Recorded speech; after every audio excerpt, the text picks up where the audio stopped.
नमस्कार, न्यूज के इकलौते फैमिली शो न्यूज की पाठशाला में आप सभी का बहुत स्वागत।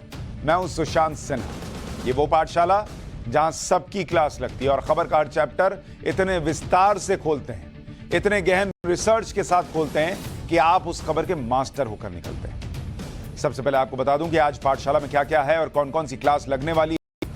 नरेंद्र मोदी को हराने के चक्कर में कांग्रेस ने क्रिकेटर्स को भी नहीं छोड़ा। क्या मोहम्मद शमी के धड़ाधड़ विकेट राहुल गांधी की वजह से मिल रहे हैं। वर्ल्ड कप फाइनल में टीम इंडिया क्या पिच का लोचा करके पहुंची है, इसका सच भी बताऊं। भारत को फाइनल में देखकर बौराए पाकिस्तान का चैप्टर भी है। आप सुनेंगे तो माथा पीट लेंगे कि इधर इंडिया फाइनल में है और उधर पाकिस्तान में क्या ही हो रहा है। इसके बाद बाइडेन और जिनपिंग के बगीचे में घूमने के पीछे की सीक्रेट स्टोरी बताऊंगा।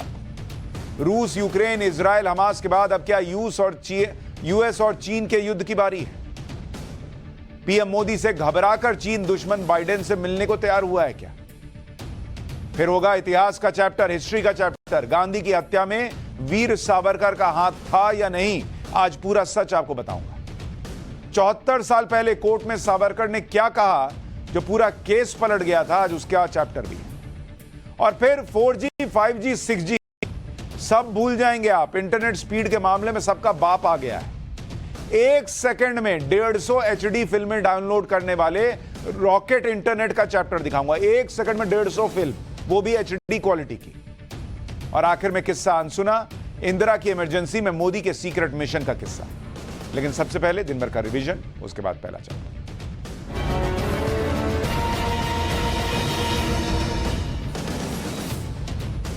उत्तरकाशी में जो टनल हादसा हुआ है, आज उसका 5वां दिन है। अभी टनल में फंसे 40 मजदूरों तक पहुंचने में कामयाबी नहीं मिली। हालांकि टनल के अंदर से आ रही मजदूरों की आवाज के बाद उम्मीदें अभी भी बची हुई हैं, जिन्हें बचाने के लिए सरकार ने रेस्क्यू ऑपरेशन में पूरी ताकत झोंक रखी। दिल्ली से आई अमेरिकन ऑगर मशीन ने ड्रिलिंग का काम शुरू भी कर दिया है। रेस्क्यू ऑपरेशन के लिए इंटरनेशनल एक्सपर्ट्स की मदद ली जा रही है। सरकार ने थाईलैंड की रेस्क्यू कंपनी से भी संपर्क किया है। ईडी ने न्यूज क्लिक फंडिंग मामले में नेविल रॉय सिंघम को भेजा है। नेविल रॉय अमेरिकी व्यवसायी है, लेकिन इस समय चीन के शंघाई में रहता है। नेविल पर न्यूज क्लिक को लाखों डॉलर की फंडिंग करने का आरोप है, जबकि न्यूज क्लिक का कहना है कि उसने नेविल रॉय सिंघम से कोई पैसा नहीं लिया। 3 अक्टूबर को फंडिंग से जुड़े केस में न्यूज क्लिक के संस्थापक प्रबीर पुरकायस्थ को गिरफ्तार किया गया था। सूत्रों के मुताबिक ईडी प्रबीर पुरकायस्थ की हिरासत भी मांगेगी, जो फिलहाल तिहाड़ जेल में है। जम्मू कश्मीर के उरी में सुरक्षा बलों को बहुत बड़ी कामयाबी मिली है। यहां घुसपैठ की कोशिश करते 2 आतंकियों को सिक्योरिटी फोर्सेस ने ढेर कर दिया। मारे गए आतंकी की पहचान बशीर मलिक और अहमद मलिक के तौर पर हुई। आतंकी बशीर पीओके में 30 साल से सक्रिय था और वहां टेरर लॉन्चिंग पैड के कमांडर के रोल में। मारे गए आतंकियों के पास से 2 AK-47 राइफल, पिस्टल और हैंड ग्रेनेड मिला। प्रधानमंत्री नरेंद्र मोदी ने अपने इंस्टाग्राम अकाउंट पर एक वीडियो शेयर किया, जिसमें पीएम बच्चों के साथ मस्ती करते नजर आ रहे हैं। अलग ही रूप दिखा पीएम का। इस वीडियो में पीएम मोदी 2 बच्चों के साथ दिख रहे हैं। पीएम पहले बच्चों का आपस में लड़ाते हैं, फिर इसके बाद पीएम बच्चों के साथ सिर पर सिक्का चिपकाने वाला गेम भी खेलते नजर आते हैं। यही पॉलिटिक्स का चैप्टर। क्रिकेट पे भी पॉलिटिक्स होने लगी है बॉस। मोदी को हराने के चक्कर में कांग्रेस ने क्रिकेटरों को भी नहीं छोड़ा। क्या मोहम्मद शमी के धड़ाधड़ विकेट क्या राहुल गांधी की वजह से मिल रहे हैं क्या। वर्ल्ड कप फाइनल में टीम इंडिया क्या पिच का लोचा करके पहुंची है, और भारत को फाइनल में देखकर पाकिस्तान कैसे बौरा गया है, पगला गया है, आज इसका भी चैप्टर।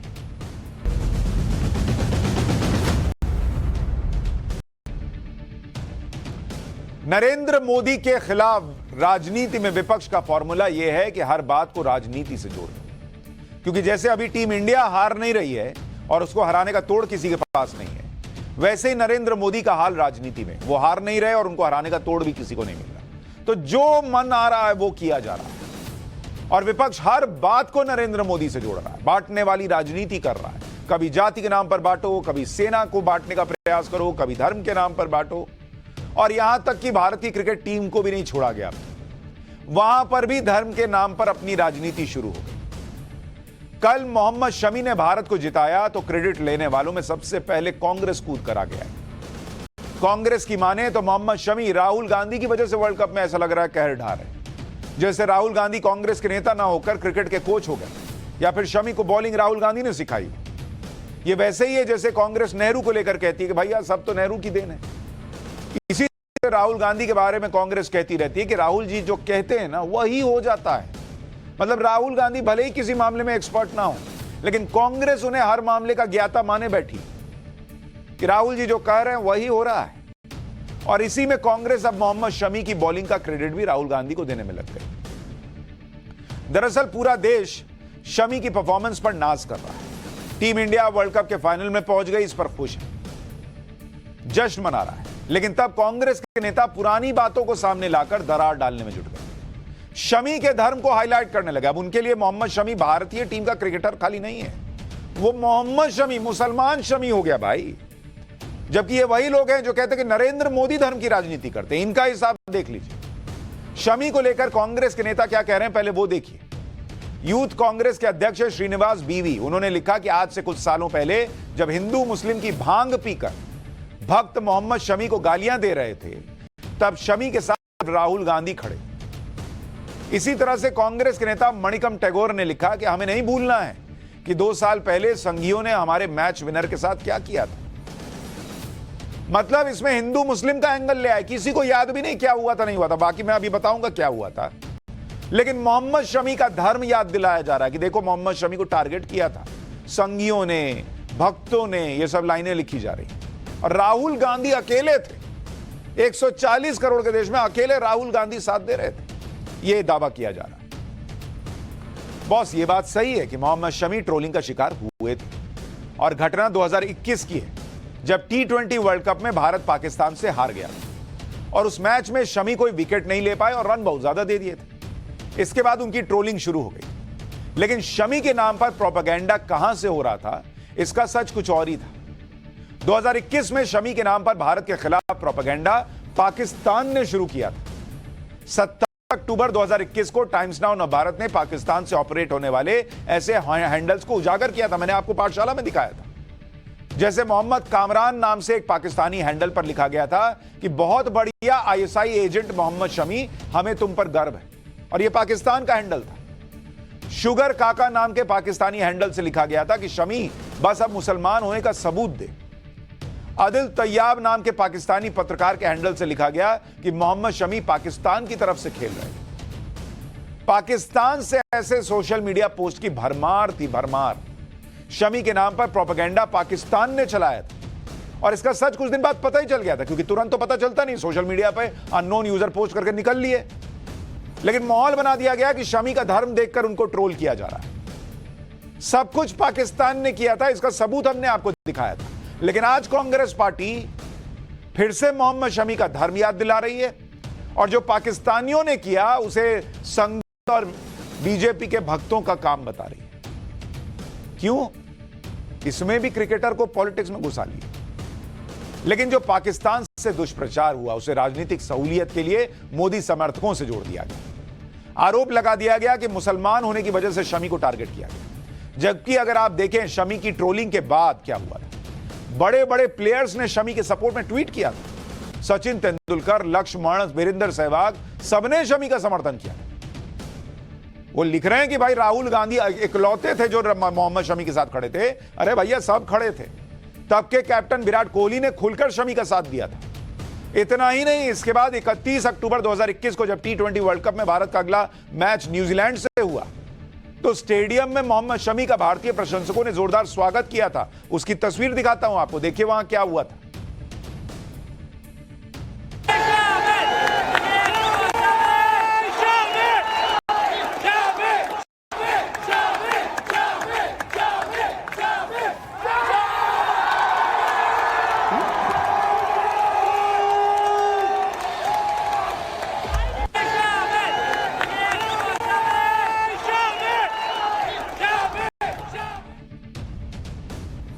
कांग्रेस पार्टी को राहुल गांधी की मोहब्बत की दुकान का प्रचार करना है तो उसके लिए क्रिकेटर की क्या जरूरत है भैया? क्रिकेटर का धर्म बताओ।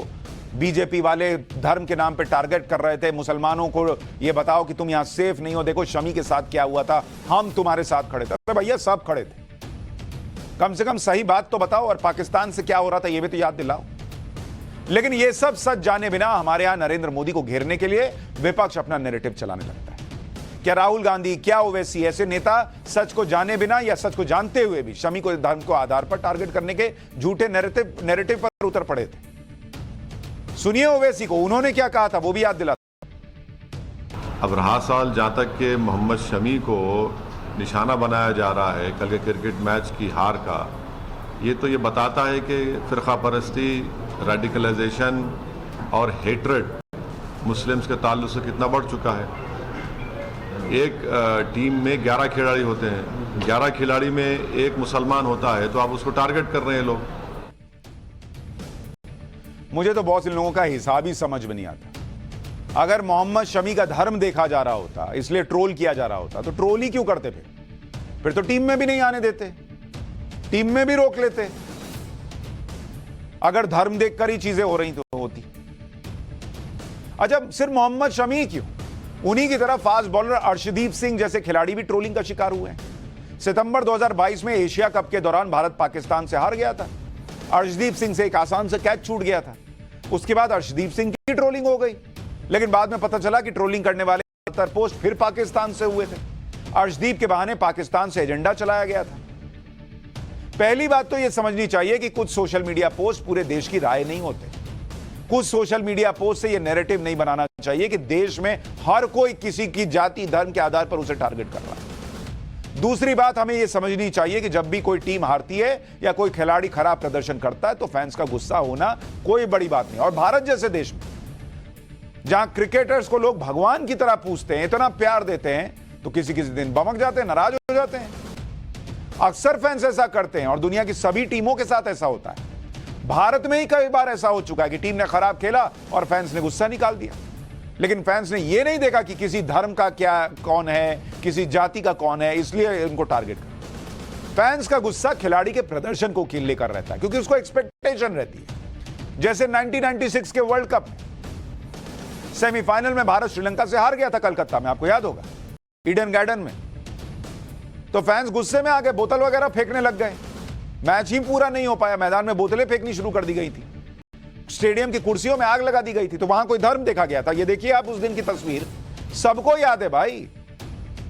सचिन तेंदुलकर विकेट उधर लेग स्टंप से आउट हो गए थे, सनत जयसूर्या एकदम बॉल 90 डिग्री पे घुमा रहे थे, तो फैंस ने क्या सचिन तेंदुलकर और विनोद कांबली का धर्म देखकर टारगेट किया था क्या? ये सबको याद है कि उस दिन क्या हुआ था। मैच रोकना पड़ा पहले, बाद में बवाल हो गया, मैच रेफरी ने श्रीलंका को बाद में विनर घोषित कर दिया। और इस तरह की एक घटना है क्या क्रिकेट की? मोहम्मद शमी से क्या इकलौते क्रिकेटर हैं जो उनको टारगेट कर दिया गया? 2007 के क्रिकेट वर्ल्ड कप में जब इंडिया लीग स्टेज में ही बाहर हो गई तो भारत में बड़े बड़े खिलाड़ियों के पुतले जलाए गए, घरों पर पथराव हो गया था। 2014 के T20 वर्ल्ड कप के फाइनल में भारत श्रीलंका से हार गया और उसमें युवराज सिंह ने धीमी पारी खेली तो फैंस ने युवराज के घर पर पत्थर चला दिए। हम ये नहीं कह रहे कि ये कोई ढंग का, कोई अच्छा काम नहीं किया फैंस ने भी, लेकिन फैंस कई बार इस तरह का बर्ताव कर चुके हैं। तो जो लोग नैरेटिव बना रहे हैं नरेंद्र मोदी को घेरने के नाम पर कि मोहम्मद शमी मुसलमान है इसलिए देखो टारगेट हुआ था, और आज मुसलमान मोहम्मद शमी अच्छा खेल रहा है क्योंकि राहुल गांधी ने तब साथ दे दिया था। अरे बॉस, ये कोई नैरेटिव हुआ? अब क्या क्रिकेट टीम ऐसे चलेगी कि रोहित शर्मा क्या की जाति क्या है और उसका धर्म क्या है और कौन मुसलमान है कौन हिंदू है? ये कब से देखा जाने लगा भाई? फैंस कब कैसा बर्ताव करेंगे इसका कोई 100% गारंटी तो लेता नहीं। शमी को लेकर जिस तरह से देश में विवाद किया जा रहा है, वो विवाद पाकिस्तान करे तो भी समझ में आता है, लेकिन हमारे यहां लोग कर रहे हैं। अच्छा, पाकिस्तान करे तो क्यों समझ में आता है? क्योंकि पाकिस्तान तो इसी चक्कर में लगा रहता है कि कैसे भारत में इस तरह का प्रोपेगेंडा फैलाया जाए। पाकिस्तान खुद तो हार कर वर्ल्ड कप से बाहर हो चुका है, लेकिन उससे भारत का जीतना देखा नहीं जा रहा, और इस तरह से पाकिस्तान जल रहा है कि कभी पिच की बात करता है, कभी गेंदों की बात करता है। अब उसने टॉस की बात शुरू कर दी, एकदम बोरा गया, पगला गया है, वैसा पाकिस्तान का हाल हो गया। टीम इंडिया ने न्यूजीलैंड पर शानदार जीत दर्ज की और यह बात पाकिस्तान को पची नहीं रही, इसलिए वहां के क्रिकेटर ऊटपटांग बातें कर रहे हैं। टॉस को लेकर फिक्सिंग की थ्योरी गढ़ दी गई। जैसे पाकिस्तान के पूर्व क्रिकेटर, भारत का हाल देखिए इस वर्ल्ड कप में। भारत ने मैच खेले हैं 10 मैच खेले, अभी तक 10 मैच खेले। टॉस जीता भारत ने, टॉस जीता 5 मैच में, टॉस हारा कितनी बार? 5 मैच में। तो भाई जब बीसीसीआई सेटिंग करके बैठी है, रोहित शर्मा दूर फेंक देते हैं, मैच रेफरी के कान में बोल देते हैं कि जो मैं कहूं वही करना, तो 5 मैच में टॉस हार कैसे गए? एक आध में हार के सेटिंग होती है ना, 5 हार गए और 5 जीत गए। इसी तरह से ये लोग मतलब कुछ भी बोलना है। इसी तरह से पिच को लेकर बड़ी कंट्रोवर्सी हो गई। पाकिस्तान के लोग कह रहे हैं कि भारत अपने मन मुताबिक पिच पर खेल रहा है। किस पिच पर खेलना है यह भारत तय कर रहा है, जबकि किस पिच पर मैच होना है इसका फैसला आईसीसी की सहमति के बगैर हो ही नहीं सकता। आईसीसी की सहमति के साथ दोनों देश जिनके बीच मैच होने वाला है उनकी भी सहमति जरूरी होती है। इतना ही नहीं, मैच से पहले निश्चित समय में दोनों टीम के कैप्टन पिच देख सकते हैं और अगर उन्हें कोई परेशानी हो तो उसे आईसीसी या मैच रेफरी को रिपोर्ट कर सकते हैं। भारत के केस में सेमीफाइनल मैच में जिस पिच पर मैच हुआ उस पर ना आईसीसी की कोई असहमति थी, ना ही न्यूजीलैंड की टीम ने कोई असहमति जताई थी। लेकिन फिर भी एक कंट्रोवर्सी क्रिएट कर दी गई कि भाई जो इस मैच में 2 मैच हो चुका था उसी पे फिर मैच करा लिया इंडिया ने, नई पिच इस्तेमाल नहीं होने दी। हालांकि बाद में पाकिस्तान के ही क्रिकेट शो में वहां पर वसीम अकरम जैसे बड़े खिलाड़ियों ने पिच वाले मामले में कह दिया कि भारत की टीम इतनी शानदार है कि उन्हें यह सब करने की जरूरत ही नहीं। बकलोली कर रहे हैं और ऐसे बेवकूफों को शांत हो जाना चाहिए। सिर्फ चर्चा में आने के लिए इस तरह की बातें करने की जरूरत नहीं, क्योंकि वानखेड़े की पिच इतनी शानदार थी कि वहां पर दोनों टीमों ने 300 से ज्यादा का स्कोर बनाया। और भाई किसी को मान लीजिए पिच चेंज करा ली, उसको पता है कि टॉस भी मैं ही जीत जाऊंगा और पहले बैटिंग मेरी आ जाएगी। कोई भी जीत सकता था, अच्छी पिच थी, न्यूजीलैंड ने भी बनाया। अच्छा, न्यूजीलैंड के कप्तान है केन विलियमसन, उन्होंने कहा कि भाई हमको कोई दिक्कत नहीं थी पिच से। लेकिन पाकिस्तान वालों को आग लगी हुई है, मिर्ची लगी हुई है कि ये कैसे फाइनल में इंडिया पहुंच गया। इसी तरह से वर्ल्ड कप में इस्तेमाल हो रही गेंदों को लेकर भी पाकिस्तान में बहुत बातें की गई। पाकिस्तान में कहा गया कि भारत के बॉलर्स को कोई और बॉल मिल रही है जिससे ज्यादा स्विंग हो जा रही है, मतलब दूसरी टीम को दूसरी बॉल, इंडिया को दूसरी बॉल मिल रही है, ज्यादा स्पिन हो रही है, ज्यादा स्विंग हो रही है, ज्यादा विकेट इंडिया ले रहा है क्योंकि उनको दूसरी बॉल दे रहे हैं। इसकी सच्चाई क्या है वो भी आपको बताऊंगा, पहले सुन लीजिए कि कैसे कैसे सिरफिरी बातें पाकिस्तान वाले कर रहे हैं। इंडिया के फेवर्स में गए या दूसरी टीमों के। खुद पाकिस्तान में वसीम अकरम जैसे खिलाड़ी इस पर बोल चुके हैं और उन्होंने खुद कहा कि ऐसी बातें करने में पाकिस्तान के लोग पाकिस्तान की बेइज्जती करवा रहे हैं, क्योंकि ये गेंद बदलना नहीं, ये भारत के बॉलर्स का टैलेंट है, उनकी मेहनत है जो मैदान पर दिख रही है। दोनों टीमों को एक एक नई बॉल मिलती है और ये दोनों बॉल अंपायर और रेफरी की मौजूदगी में कैप्टन को दी जाती है। बॉल्स को सेलेक्ट करने के पहले भी आईसीसी के ऑफिशियल्स गेंद की जांच करते हैं और जो तय मानक हैं उसी के आधार पर गेंदों का सिलेक्शन होता है। वसीम अकरम ने इस पर क्या बताया था वो भी एक बार आपको सुना देता हूं।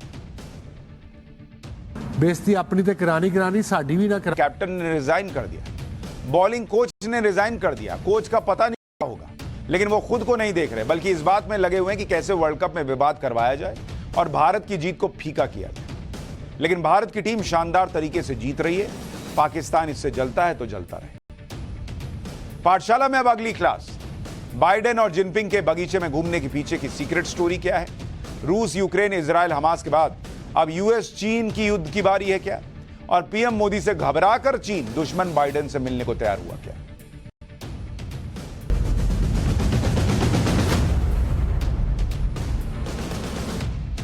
दुनिया के 2 कट्टर दुश्मन अगर एक गार्डन में, एक बगीचे में एक साथ घूमते हुए दिखें तो दुनिया का दिमाग भी घूम जाता है कि आखिर इन कट्टर दुश्मनों के बीच चल क्या रहा है। ये 2 कट्टर दुश्मन है अमेरिका और चीन, जिनके टॉप के नेता गार्डन में, बगीचे में वॉक करते दिख रहे हैं। यह तस्वीर अमेरिका के कैलिफोर्निया के पास एक गार्डन की है जहां अमेरिकी राष्ट्रपति जो बाइडेन और चीन के राष्ट्रपति शी जिनपिंग की मुलाकात हुई है। डिप्लोमेसी में इस तरह की वॉक बहुत मायने रखती है और इस वॉक में क्या हुआ ये आगे बताऊंगा, लेकिन अभी आपको याद कराता हूं कि यहां पर जो लोग नरेंद्र मोदी को कोसते हैं कि उन्होंने शी जिनपिंग को झूला क्यों झुलवाया था, उन्हें डिप्लोमेसी के बारे में कुछ नहीं पता, क्योंकि डिप्लोमेसी में ये सब की चीजें की जाती हैं। फिर भले ही सामने वाला कितना कट्टर दुश्मन क्यों ना हो, उससे रिश्ते सुधारने के कुछ एक प्रयास तो किए ही जाते हैं। डिप्लोमेसी में दुश्मनी ऐसी नहीं होती कि बातचीत बंद कर दी जाती या सामने वाले से मिला नहीं जाता, मिल जाए तो कोई बड़ा तूफान आ जाएगा। बाइडेन और शी जिनपिंग भी एक दूसरे को पसंद नहीं करते हैं, बस चलता तो कोहनी मार देते, लेकिन फिर भी एक दूसरे से मिल रहे हैं, एक साथ वॉक कर रहे हैं। इसका कोई बड़ा मतलब तो होगा, क्योंकि आप ये देखिए कि ये वही बाइडेन है जिन्होंने शी जिनपिंग को डिक्टेटर तक कह दिया और अब जब शी जिनपिंग से मिले तो उसके बाद भी जिनपिंग को डिक्टेटर कह दिया। तानाशाह बोल दिए भाई। सुनिए जिनपिंग मिलने के बाद जो बाइडेन ने कैसे उन्हें फिर से तानाशाह बोला है मुलाकात के जस्ट बाद। Today, would you still refer to President Xi as a dictator? This is a term that we used earlier this year. Well, look, he is. I mean, he's a dictator in the sense that he is a guy who runs a country that is a communist country that is based on a form of government totally different than ours. मतलब अभी meeting खत्म हुई है और उसके बाद तानाशाह बोल दिया। लेकिन चीन ने भी बाइडेन को तुरंत जवाब दिया। वहां के विदेश मंत्रालय ने कहा कि यह गलत बयान है और गैर जिम्मेदारी से भरी राजनीतिक बर्ताव है। कुछ लोग अमेरिका और चीन के रिश्ते खराब करने और दोनों देशों को उकसाने की नीयत रखते हैं और ऐसे सभी लोग फेल होंगे। सोचिए यह सब तब हो रहा है जब बाइडेन ने शी जिनपिंग की अमेरिका में आवभगत की। शी जिनपिंग वहां मेहमान है और उनको बुला के तानाशाह बोल रहे हैं। और सोचिए नरेंद्र मोदी गए थे तो किस तरह से वहां लाल कारपेट बिछा दिया। हम लोग तो गए थे, अमेरिका का दौरा किया था, आपको दिखाए थे कि एकदम ऐसा लग रहा था कि नरेंद्र मोदी व्हाइट हाउस को नरेंद्र मोदी का दूसरा घर बता दिए। और यही जिनपिंग गए तो कह रहे हैं तानाशाह है। शी जिनपिंग चीन से अमेरिका के कैलिफोर्निया तक आए। वहां पर बाइडेन से उनकी 4 घंटे बातचीत हुई। बातचीत में बड़ी बातें भी निकल कर आई और कुछ पुरानी बातों पर एक दूसरे से टकराव भी हुआ। जैसे ताइवान के मामले में शी जिनपिंग ने कह दिया कि अमेरिका ताइवान को हथियार देना बंद करे, अमेरिका ताइवान के मुद्दे को भड़काना बंद करे, चीन ताइवान को अपने में मिलाकर ही रहेगा और अमेरिका को इसमें चीन का साथ देना चाहिए। अमेरिका को दिखाना होगा कि वो ताइवान की आजादी का समर्थक नहीं है। आपको याद होगा कि ताइवान के मामले में ही अमेरिका और चीन के बीच टकराव बढ़ गया था क्योंकि अमेरिकी संसद की स्पीकर ताइवान के दौरे पर गई थी और यह चीन को पसंद नहीं आया था। इसके बाद मामला बहुत भड़का भाई। चीन ने अमेरिका को मिलिट्री कम्युनिकेशन तोड़ लिया था उनसे। लेकिन अब उसी चीन के राष्ट्रपति शी जिनपिंग अमेरिका के दौरे पर गए।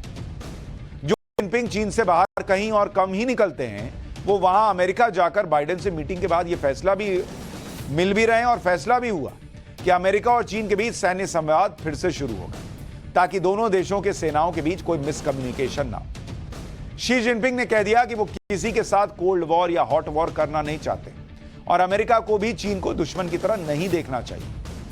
चीन अमेरिका को पछाड़ना या उसकी जगह लेना नहीं चाहता और धरती इतनी बड़ी है कि दोनों शक्तियां एक साथ काम कर सकती हैं। ये चीन की बातें, ये चीन का लहजा आपको कुछ बदला बदला नहीं लग रहा है? ये तो ऐसा आदमी है नहीं और ना ऐसा देश है इसका। ये इतना मजबूर क्यों दिख रहा है? ये बात इसलिए हो रही है क्योंकि अमेरिका और चीन दोनों की अपनी अपनी मजबूरियां हैं और ये मजबूरियां ही दोनों को दुश्मनी का माहौल छोड़ने के लिए मजबूर कर रही हैं। क्योंकि अमेरिका पहले यूक्रेन युद्ध में फंसा, अब वो इजराइल युद्ध में फंस गया। इसे यूक्रेन की मदद करनी है और इजराइल को भी पैसे हथियार देने हैं क्योंकि वो दुनिया का फूफा बना बैठा है तो उसको तो करना है, तो फंस तो गया है। उधर चीन की आर्थिक हालत खराब है, वहां ग्रोथ गिर रही है, बेरोजगारी बहुत है, विदेशी कंपनियां छोड़ छोड़कर मार्केट जा रही हैं, प्रॉपर्टी मार्केट तो एकदम बर्बाद हो रखा है। चीन की आर्थिक हालत बहुत खराब इसलिए भी है क्योंकि विदेशी कंपनियां चीन से अपने कारोबार को समेट रही हैं कि लपेटो भैया, और काफी तेज रफ्तार से लपेट रही हैं क्योंकि अब इन कंपनियों को चीन में भविष्य नहीं दिख रहा। चीन की अर्थव्यवस्था में सुस्ती, कम ब्याज दरें और अमेरिका से टकराव की वजह से निवेशकों को चीन की आर्थिक स्थिति ठीक नहीं दिख रही।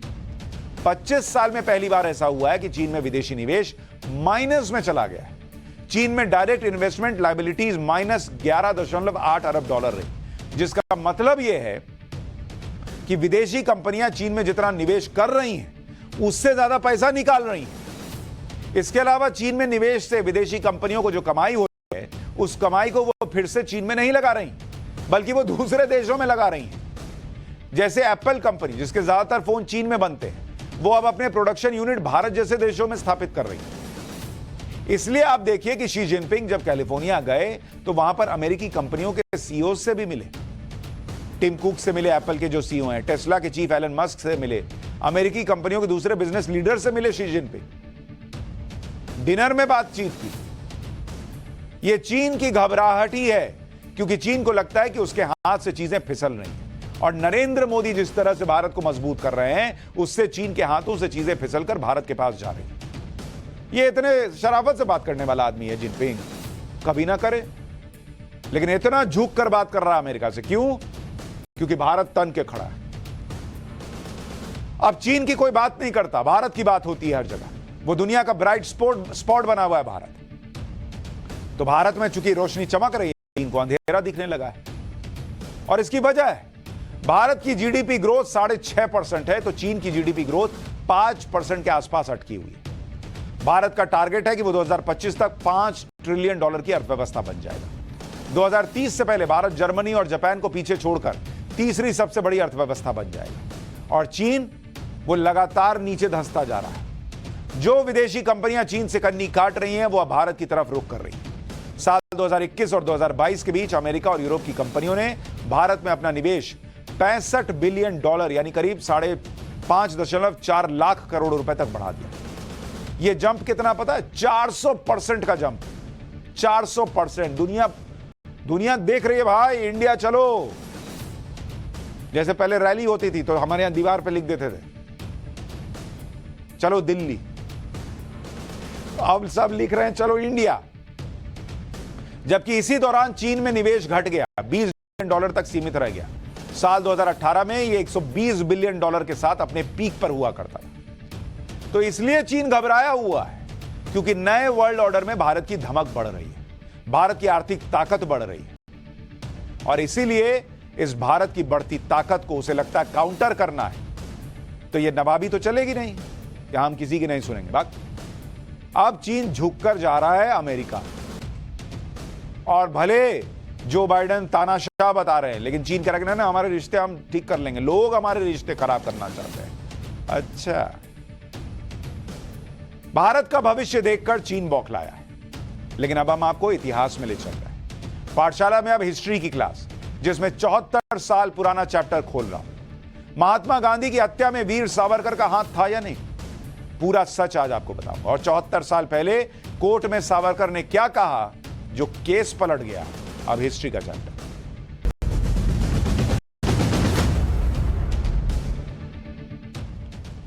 विनायक दामोदर सावरकर, यह वो नाम है जिस पर आज तक राजनीति होती है। कुछ नेता हैं जो आज तक भारत की आजादी में सावरकर के योगदान को स्वीकार नहीं कर पा रहे, बल्कि आज भी वीर सावरकर को गांधी जी के हत्या का आरोपी बताते हैं। जबकि गांधी जी की हत्या के आरोप से विनायक सावरकर आज से 74 साल पहले बरी हो चुके थे। खुद कोर्ट ने सावरकर को दोषमुक्त किया था। लेकिन राहुल गांधी और कांग्रेस के तमाम नेता आज तक वीर सावरकर बोल नहीं पाते। वो सावरकर को एक्सेप्ट ही नहीं कर पाते। उनके लिए सावरकर देशभक्त नहीं, बल्कि डरपोक और गांधी जी के हत्यारे हैं। हालांकि यह बात कई बार साबित हो चुकी है कि सावरकर कितने बड़े देशभक्त थे। आज वीर सावरकर की बात इसलिए क्योंकि आज से 74 साल पहले 15 नवंबर के दिन, यानी कल जो 15 नवंबर गया, उस दिन गांधी जी की हत्या के आरोपी नाथूराम गोडसे को फांसी दी गई। लेकिन उसी केस में वीर सावरकर बरी हुए थे। और आज देश को मैं वो इतिहास बताना चाहता हूं। अगली बार आपको कहे कोई कि सावरकर ने गांधी जी की हत्या की थी, उसमें वो भी थे, तो ये सब फैक्ट्स बताइएगा कि महात्मा गांधी की हत्या और उसके कोर्ट ट्रायल की शुरुआत कैसे हुई। पहले इसके बारे में शॉर्ट में सुनिए, फिर पूरा फैक्ट्स बताता हूं। कोर्टरूम में सावरकर ने जो दलीलें दी, आज उसके बारे में भी आपको बताऊंगा। 30 जनवरी 1948 का दिन था जब महात्मा गांधी दिल्ली के बिड़ला भवन में शाम की प्रार्थना के लिए सभा में जा रहे थे। उसी समय नाथूराम गोडसे ने महात्मा गांधी को गोली मारी। गोडसे ने बेरेटा पिस्टल से गांधी जी को 3 गोलियां मारी और गांधी जी की हत्या से पूरे देश में सनसनी फैल गई। नाथूराम गोडसे को फौरन पकड़ लिया गया था। गांधी जी की हत्या में नाथूराम गोडसे के अलावा 8 अन्य लोगों को आरोपी बनाया गया, जिनमें विनायक सावरकर का नाम भी शामिल था। इस तस्वीर में सभी आरोपी आपको दिख रहे हैं। जिन 8 लोगों का नाम था उसमें बीच में नाथूराम गोडसे, बगल में आपको विनायक सावरकर दिख रहे हैं, तो उनको भी आरोपी बनाया गया। नाथूराम गोडसे और सावरकर के अलावा बाकी आरोपियों के नाम थे नारायण दत्तात्रेय आप्टे, विष्णु रामकृष्ण करकरे, दिगंबर रामचंद्र बड़गे, मदन लाल कश्मीरी लाल पावा, शंकर किश्तैया, गोपाल गोडसे, दत्तात्रेय सदाशिव परचुरे। इन सभी में सावरकर सबसे बुजुर्ग थे और उस समय सावरकर की उम्र 65 साल की थी। यह वो समय था जब वीर सावरकर की सेहत भी ठीक नहीं रहती। गांधी जी की हत्या के 3 महीने बाद केस चला, ट्रायल की शुरुआत हुई। इसमें आरोपियों पर चार्ज फ्रेम किए गए। जिसके मुताबिक 13 मई 1948 को सरकार ने नोटिफिकेशन जारी किया, जिसमें कहा गया कि गांधी जी की हत्या का केस लाल किले में चलेगा। लाल किले के एक हिस्से को जेल में बदल दिया गया और इसी जेल की बैरक्स में सभी आरोपियों को रखा गया। आरोपियों पर जिन धाराओं में केस चला उनमें आईपीसी के section 109, 114, 115, 120 B, explosive substances act 1908 के सेक्शन 3, 4, 5, 6, आर्म्स एक्ट 1878 का सेक्शन 19 डी और 19 एफ लगाया गया। महात्मा गांधी की हत्या के आरोप में गिरफ्तार हुए दिगंबर बड़गे बाद में सरकारी गवाह बन गए थे और दिगंबर बड़गे ने कोर्ट में सावरकर के खिलाफ गवाही दी और उसी गवाही को आधार बनाकर सावरकर के खिलाफ केस चला। डोमिनिक लैपियर और लैरी कॉलिंस ने अपनी किताब फ्रीडम एट मिडनाइट में लिखा कि दिगंबर बड़गे ने सावरकर के खिलाफ गवाही में 4 प्रमुख बातें बताई। गांधी जी की हत्या से पहले 14 जनवरी को नारायण आप्टे, नाथूराम गोडसे और दिगंबर बड़गे ने हथियार समेत सावरकर से उनके घर पर मुलाकात की थी। पॉइंट नंबर 1 ये बड़गे ने अपनी गवाही में कहा। नारायण आप्टे ने दिगंबर बड़गे से कहा कि सावरकर ने तय कर लिया है कि गांधी जी की हत्या करनी है और इसका जिम्मा आप्टे और बड़गे को सौंपा गया था। यह था पॉइंट नंबर 2 जो बड़गे ने अपनी गवाही में वीर सावरकर के खिलाफ कहा। 17 जनवरी को सावरकर ने नारायण आप्टे और नाथूराम गोडसे से एक और मुलाकात की और जिसमें सावरकर ने मराठी में कहा था कि यशस्वी हो यानी सफल हो। यह पॉइंट नंबर 3 गवाही का जो वीर सावरकर के खिलाफ दिया गया। और ये सारे पॉइंट्स याद रखिएगा क्योंकि इन्हीं पॉइंट्स पर वीर सावरकर ने अपना पक्ष रखा तो क्या कोर्ट में हुआ वो बताऊंगा। सावरकर से मिलने के बाद आप्टे ने बताया कि सावरकर ने भविष्यवाणी की थी कि इसमें कोई संदेह नहीं कि यह काम गांधी जी की हत्या सफल होगा। ये 4 बातें सावरकर के खिलाफ दिगंबर बड़गे ने कही थी और इन्हीं बातों के बाद सावरकर के खिलाफ केस चला।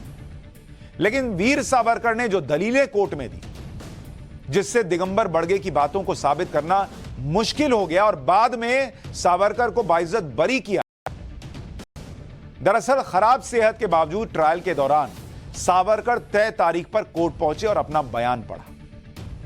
सावरकर ने कोर्ट रूम में खड़े होकर 57 पेज का लंबा स्टेटमेंट पढ़ा और वो भी बुलंद आवाज में।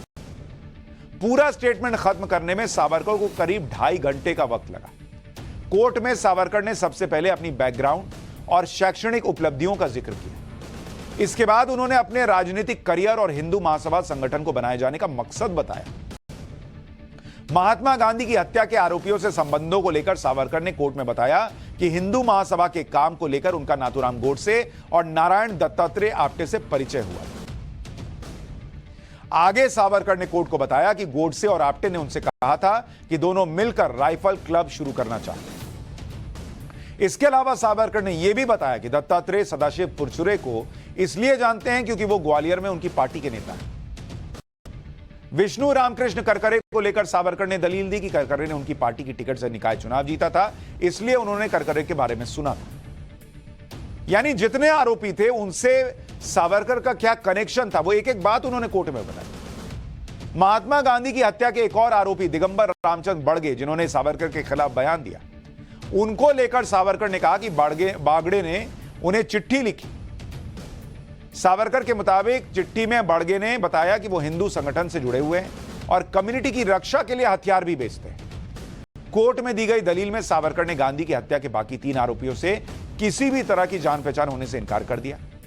ये आरोपी थे शंकर किश्तैया, गोपाल गोडसे और मदनलाल कश्मीरी लाल पाहवा।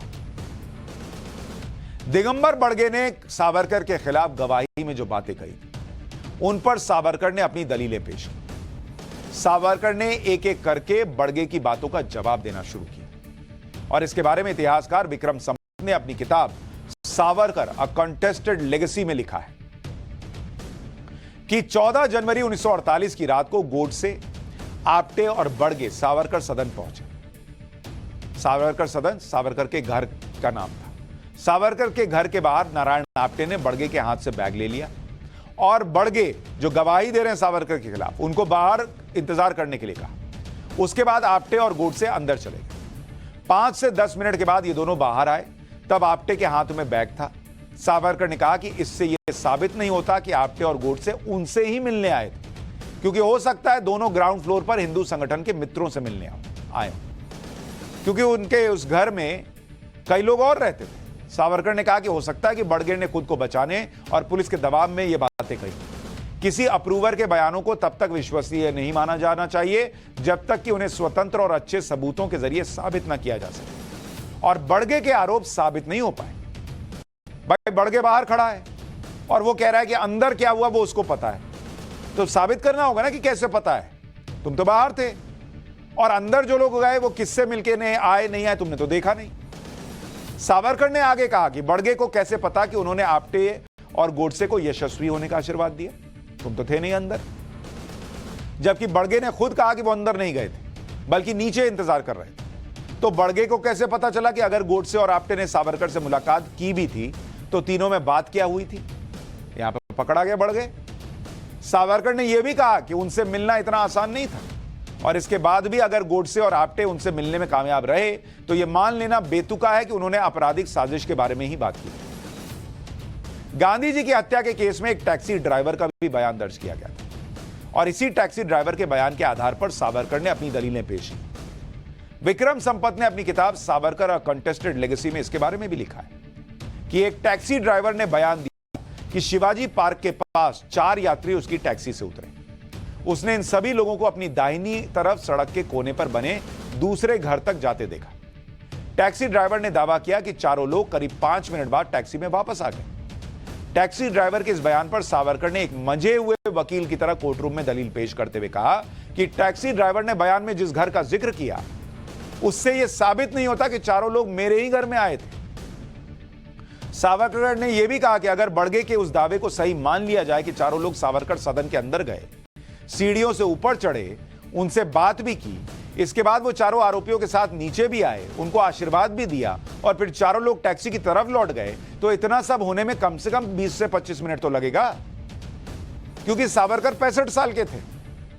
ये लोग दौड़ते हुए गए, ऊपर पहुंचे, बोले कि हाँ सर हम ऐसा मारना चाहते हैं। बोले हाँ बहुत यशस्वी भाव, चलो चलो जल्दी, हमको 5 मिनट में नीचे टैक्सी ड्राइवर को अपनी शक्ल दिखानी, सब नीचे उतरे, आशीर्वाद दिया और जाके गाड़ी में 5 मिनट बैठ गए। तो पूछा उन्होंने सावरकर ने कोर्ट में कि ये सब 5 मिनट में कैसे हुआ? टैक्सी ड्राइवर तो कह रहा है कि ये लोग 5 मिनट में लौटा है। सावरकर ने आगे कहा कि टैक्सी ड्राइवर क्रॉस एग्जामिनेशन के दौरान 5 मिनट में उनके लौटने के दावे पर कायम रहा, जिसके लिए टैक्सी ड्राइवर ने दलील दी थी कि उसके लिए पैसेंजर के लौटने में लगा समय सबसे इंपॉर्टेंट होता है, क्योंकि उसी के आधार पर टैक्सी का किराया तय होता है। तो उसको याद था कि 5 मिनट में ये लोग लौटे थे। यानी जिस सरकारी गवाह दिगंबर बड़गे के बयान पर सावरकर के खिलाफ केस चला, उन सारे आरोपों की हवा सावरकर ने अपनी दलीलों से खुद कोर्ट में निकाली। इसके अलावा सावरकर ने बहुत सारी दलीलें दी। ट्रायल के दौरान सावरकर ने कहा था कि केस की शुरुआत में कहा गया कि गोडसे और आप्टे उनके वफादार थे और उनके आदेश के बिना यह अपराध नहीं कर सकते थे। इसे साबित करने के लिए ढेर सारे दस्तावेज हैं, लेकिन उनके घर से बरामद की गई 143 फाइलों और उनमें मौजूद 10,000 पत्रों में एक भी सबूत नहीं मिला जिससे यह साबित हो कि ये लोग इतने वफादार थे सावरकर।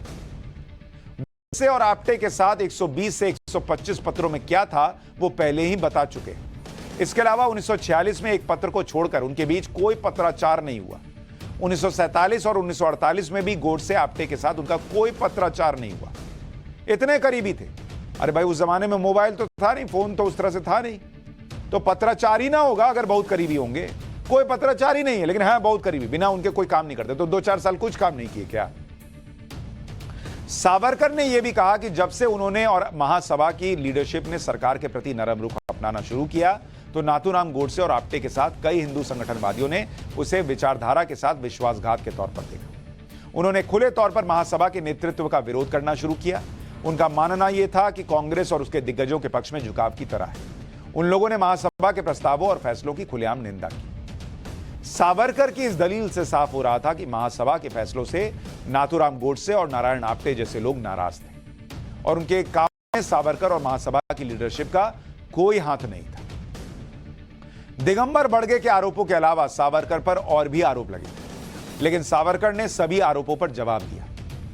आरोप यह भी लगा था कि सावरकर ने नारायण आप्टे और नाथूराम गोडसे की आर्थिक मदद की। सावरकर ने जवाब में कहा कि अग्रणी नाम का मराठी अखबार शुरू करने के लिए 15,000 रुपए लोन के तौर पर दिए थे और लोन की शर्तें भी थी। सावरकर ने आगे कहा कि अग्रणी अखबार के लिए उनके अलावा कई नेताओं, मंत्रियों और स्वतंत्रता सेनानियों ने भी पैसे दिए। तो क्या उन सबको भी गांधी जी की हत्या का आरोपी बनाना चाहिए? भाई एक अखबार शुरू हो रहा है, उस वक्त सब लोग अंग्रेजी शासन के खिलाफ लड़ रहे थे या देश में आजादी की बात कर रहे थे। एक अखबार आया, बहुत लोगों ने पैसे दिए, तो सब गांधी जी की हत्या के पीछे थे। सावरकर ने कहा कि उन्होंने केवल हिंदू संगठन के नेता के तौर पर अग्रणी अखबार की मदद की और इसी तरह से दर्जनों लोगों ने भी मदद की थी। गोडसे ने कई बार सावरकर को लिखित में कहा कि वो सावरकर के साथ दिल्ली जाना चाहते, लेकिन सावरकर ने मना किया। सावरकर ने कहा कि उनकी सभा में हजारों लोग आते हैं, सैकड़ों लोग उनसे मिलते हैं, क्या किसी से मिलने और बात करने के आधार पर उनके खिलाफ क्रिमिनल केस चलाया जा सकता है क्या? सावरकर ने यह भी कहा कि अग्रणी खबर का फाउंडर बनने की भी पेशकश की गई थी, लेकिन उन्होंने मना कर दिया। यहां तक कि अखबार में आर्टिकल लिखने के बदले पैसे देने की भी पेशकश हुई, जिसे सावरकर ने ठुकरा दिया। गांधी जी की हत्या के केस में 1949 तक सुनवाई चली और 10 फरवरी 1949 को इस केस में फैसला सुनाया गया। जस्टिस आत्माचरण ने नाथूराम गोडसे और आप्टे को फांसी की सजा सुनाई। करकरे, मदनलाल, गोपाल शंकर और परचुरे को उम्र कैद की सजा हुई। सरकारी गवाह बनने की वजह से बड़गे को माफी मिल गई, जबकि अपने फैसले में जस्टिस आत्माचरण ने सावरकर को बरी कर दिया। और सावरकर पर फैसला सुनाते हुए क्या कहा था, यह भी सुनिए। जज ने कहा कि विनायक दामोदर सावरकर के खिलाफ केस सिर्फ सरकारी गवाह के बयान पर टिका है। जज ने आगे कहा कि सावरकर के खिलाफ यह तर्क दिया जा रहा है कि सरकारी गवाह के आरोपों का कुछ हिस्सा टैक्सी ड्राइवर के बयान से मेल खाता है। आगे जज ने कहा कि रिकॉर्ड में ऐसा कुछ नहीं है, कुछ नहीं, जिससे यह साबित हो सके कि गांधी जी की हत्या से पहले नाथूराम गोडसे और नारायण आप्टे के बीच क्या बात हुई। जज ने यह भी कहा कि वीर सावरकर की गोडसे और आप्टे से हुई बातों से यह साबित भी नहीं होता कि ये बातें महात्मा गांधी की हत्या के संदर्भ में की भी गई थी या नहीं। आखिर में जज ने कहा कि ऐसे में सिर्फ सरकारी गवाह की कही बात के अलावा चूंकि और कोई सबूत ही नहीं है, तो कोई निष्कर्ष निकालना ठीक नहीं होगा और इसीलिए वीर सावरकर को बरी कर दिया गया। लेकिन आज भी सावरकर से नफरत करने वाले लोग सावरकर को डरपोक और गांधी जी का हत्यारा बताते हैं, जबकि फैक्ट्स ये कि कोर्ट से उन्हें बरी किया गया। गांधी जी की हत्या के आरोप से सावरकर मुक्त हो गए थे। उसने भी इस पर सवाल उठे थे और इसी पर उस समय के ब्रिटिश लेखक रॉबर्ट पाइने ने अपनी किताब the life and death of Mahatma Gandhi में लिखा कि विनायक सावरकर कभी भी षड्यंत्रकारियों से नहीं मिले और अगर वो मिले भी तो उस मुलाकात का गांधी जी की हत्या की साजिश से कोई लेना देना नहीं था। लेकिन आपको पता है कि झूठ की गति जो है ना, वो इतनी तेज होती है कि उसको पकड़ना बड़ा मुश्किल होता है। इसलिए हम पाठशाला में सच बताते हैं, फैक्ट्स बताते हैं, ताकि आप उस झूठ से बच सकें। लेकिन गति तो एक और चीज की भी होती है। अब आपको टेक्नोलॉजी की क्लास में लेके चलता हूं। 4G, 5G, 6G जो आप इंटरनेट यूज करते हैं सब भूल जाएंगे। इंटरनेट स्पीड के मामले में सबका बाप आ गया। 1 सेकंड में 150 HD फिल्म डाउनलोड करने वाले रॉकेट इंटरनेट का चैप्टर देखिए।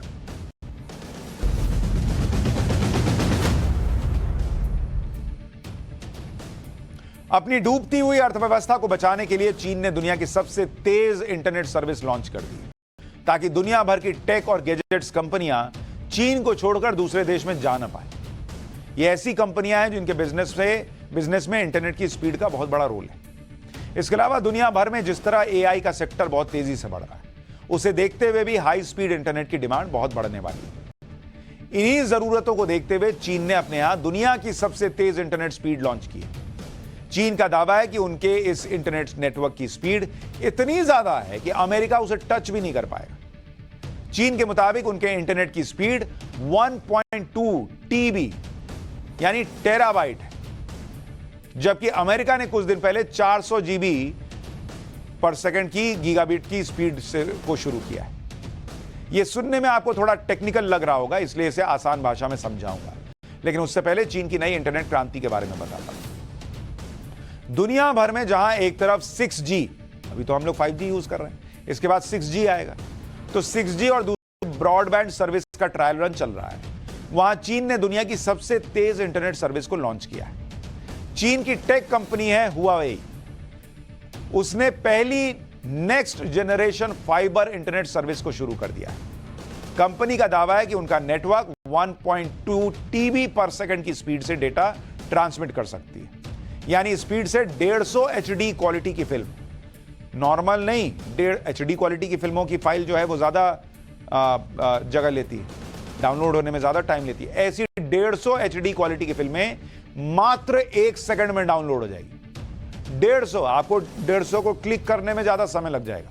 अगर एक साथ क्लिक कर दिए तो इधर दबाए और 150 डाउनलोड, ऐसा हो जाएगा। यह स्पीड अमेरिका और दक्षिण कोरिया से 10 गुना ज्यादा बैठती है। चीन की इस कंपनी ने हाई स्पीड इंटरनेट सर्विस को जुलाई में ही एक्टिव कर लिया था, लेकिन अब इसे ऑफिशियल तौर पर लॉन्च किया है क्योंकि इसे सभी ऑपरेशनल टेस्ट पूरे कर लिए गए। चीन की सबसे तेज इंटरनेट सर्विस को बनाने में करीब 10 साल का समय लगा और इसमें हुआवेई टेक्नोलॉजीज के अलावा सिंघुआ यूनिवर्सिटी, चाइना मोबाइल और सेनेट कॉरपोरेशन ने मिलकर काम किया। इस इंटरनेट सर्विस के लिए चीन में करीब 3000 किलोमीटर तक ऑप्टिकल फाइबर नेटवर्क का जाल बिछाया गया है। इस तेज इंटरनेट की सुविधा उत्तर में बीजिंग से लेकर सेंट्रल चीन में वुहान तक और साउथ चीन में गुआंगझोउ तक मिलने वाली है। यानी चीन अपनी next generation fibre internet service को लॉन्च करने का टारगेट 2025 में रख चुका था, लेकिन इसे 2 साल पहले ही उसने लॉन्च कर दिया क्योंकि अभी मैंने आपको बताया चीन घबराया हुआ है इंडिया से। उसको लग रहा है हम कुछ नहीं कर पा रहे कंपनीज को रोकने के लिए भारत में जाने से, तो कम से कम अच्छी इंटरनेट स्पीड दे दें। चीन का दावा है कि अभी सुपरफास्ट इंटरनेट की शुरुआत भर है, अभी इससे भी तेज इंटरनेट स्पीड पर काम चल रहा है, जिसके अगले कुछ सालों में लॉन्च करने की बात है। यानी जब तक दूसरे देश इस 1.2 TB/s की स्पीड तक पहुंचेंगे, तब तक चीन कह रहा है कि हम इससे और आगे चले जाएं। आगे बढ़ने से पहले आपको चीन की नई इंटरनेट स्पीड को थोड़ी आसान भाषा में समझा देता हूं। चीन में 1.2 TB, चीन की जो इंटरनेट स्पीड है, अगर आप उसको देखेंगे, चीन में है 1.2 TB/s। अमेरिका में कितना है? 400 GB/s। और 1 TB का मतलब होता है, यह आपका टीबी नहीं कह रहा हूं, टीबी टेराबाइट, इसका मतलब होता है 1024 GB। यानी अमेरिका की स्पीड को 3 गुना कीजिएगा, 3 से गुना कीजिएगा, तब चीन वाली स्पीड आएगी। HD मूवी डाउनलोड चीन में 1 सेकंड में हो जाती है, अमेरिका में 1 सेकंड में 48 मूवी आप डाउनलोड कर पाएंगे। पूरा नेटफ्लिक्स जिस पर आप देखते हैं वगैरह फिल्में, वो 61,000 TB का होता है। यानी चीन में पूरा नेटफ्लिक्स 13 घंटे में डाउनलोड हो जाएगा। पूरा नेटफ्लिक्स लगा के छोड़ दीजिए, उसके बाद नेटफ्लिक्स पे कुछ आपको इंटरनेट की जरूरत ही नहीं है। अमेरिका में इसके लिए 42 घंटे लगते हैं। इंटरनेट की तेज स्पीड सिर्फ डाउनलोड या अपलोड तक सीमित नहीं है, यह सिर्फ आपको समझाने के लिए बताया। आजकल AI का जमाना है। दुनिया के ज्यादातर देश अपने काम को जल्दी और बेहतर बनाने के लिए ह्यूमन रिसोर्स यानी इंसानों की संख्या को कम कर रहे हैं। अब AI की तकनीक से तैयार रोबोट्स का जमाना आ रहा है। कर्मचारी से लेकर सैनिक तक सब AI आर्टिफिशियल इंटेलिजेंस तकनीक से तैयार किए जाएंगे। बहुत से देशों में भविष्य के स्मार्ट शहरों पर काम चल रहा है। इसके लिए हाई स्पीड इंटरनेट की जरूरत पड़ने वाली है। जापान, अमेरिका से लेकर UAE और सऊदी अरब में कई फ्यूचर सिटी तैयार किए जा रहे हैं। इन शहरों में पूरा ट्रांसपोर्ट ड्राइवरलेस सिस्टम पर होगा। मतलब गाड़ी चलेगी, उसमें ड्राइवर ही नहीं होगा। फिर कैसे होगा? उसके लिए स्पीड इंटरनेट लगेगा। आज की तारीख में स्पेस से लेकर इंफ्रास्ट्रक्चर और मेडिकल सेक्टर तक सब जगह आपको हाई स्पीड इंटरनेट की जरूरत पड़ती है। इसलिए दुनिया भर के कई देश इंटरनेट की रेस में आगे निकलना चाहते हैं। चीन ने जिस हाई स्पीड इंटरनेट सर्विस को शुरू किया है, उसके लिए ऑप्टिकल फाइबर नेटवर्क का जाल बिछाया गया है। लेकिन इन फाइबर केबल्स से ज्यादातर शहरी इलाकों में तेज इंटरनेट की सुविधा मिल पाएगी। आज भी दुनिया भर में ग्रामीण और ऊंचे पहाड़ी इलाकों में ब्रॉडबैंड इंटरनेट की हाई स्पीड नहीं पहुंच पाई। इन इलाकों तक इंटरनेट पहुंचाने के लिए ट्विटर वाले एलन मस्क की कंपनी स्टारलिंक बहुत बड़े लेवल पर काम कर रही है। यह कंपनी ब्रॉडबैंड के बजाय एयर फाइबर तकनीक के जरिए हवा में इंटरनेट की सुविधा पहुंचा रही है। इसके लिए एलन मस्क की दूसरी कंपनी स्पेसएक्स पिछले कई सालों से लाइट वेट सैटेलाइट लॉन्च कर रही है। स्टारलिंक के दुनिया के 40 देशों में करीब 15 लाख से ज्यादा इंटरनेट यूजर्स भी हैं। आप सोचिए कहां जा रही है दुनिया।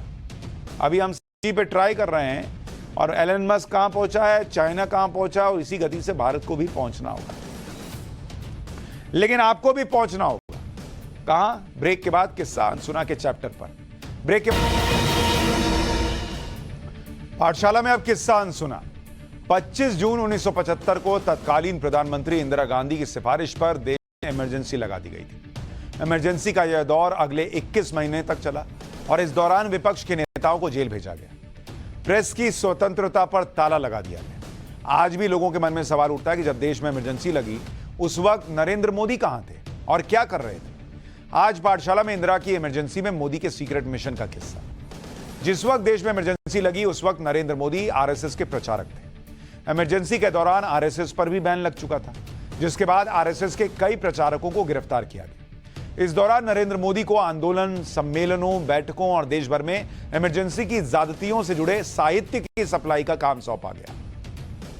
इस बीच वरिष्ठ आरएसएस नेता केशव राव देशमुख को भी गुजरात में गिरफ्तार कर लिया गया, जिनके साथ नरेंद्र मोदी को काम शुरू करना था।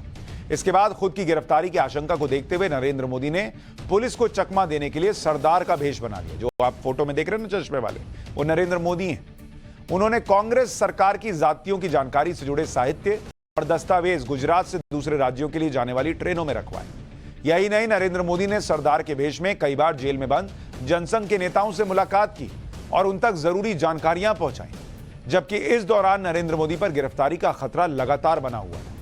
कहा जाता है कि इमरजेंसी के दौरान अंडरग्राउंड रहकर नरेंद्र मोदी ने जो काम किए, उन्होंने नेता के तौर पर नरेंद्र मोदी का कद काफी बढ़ा दिया।